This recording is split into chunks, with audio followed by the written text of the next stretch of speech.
আবৃত্তি করছি নীরবতার কান্না। আজ স্কুল ব্যাগ ফাঁকা, আজ কলমগুলো চুপ করে মাটির কোণে পড়ে আছে। তোমাদের ছোট্ট পা আর কখনো শব্দ তুলবে না, আর সেই সাদা ব্যাগের পরিচিতি তাও স্মৃতির সুরে ফিকে হয়ে গেছে। কেউ শুনিয়ে না, আজ স্কুলে দেখা হবে তো।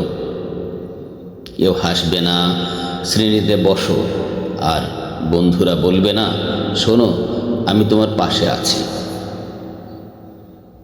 কালো ধোঁয়া এখনো ফুটে ওঠে ক্লাসরুমের জানালায়, নীরবতায় অশ্রু ঝরে যায়। কতজন বুক ভেঙে পড়েছে, মানবতা আজ ক্ষীণ হয়ে গেছে।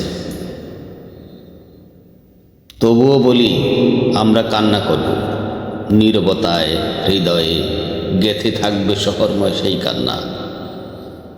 এই শোক থাকবে এক নীরব অব্যক্ত প্রতিজ্ঞায়, যে আমরা আর এমন ভুল করব না। কি দিয়ে পারি মাটি সুস্থ করে, কি দিয়ে তুলব তাদের স্বপ্ন আবার। আজ স্কুল ব্যাগ ফাঁকা, কিন্তু আমরা দাঁড়াতে পারি তাদের মনে, আমাদের প্রতিজ্ঞায়, নীরবতার নিজের কান্নায়।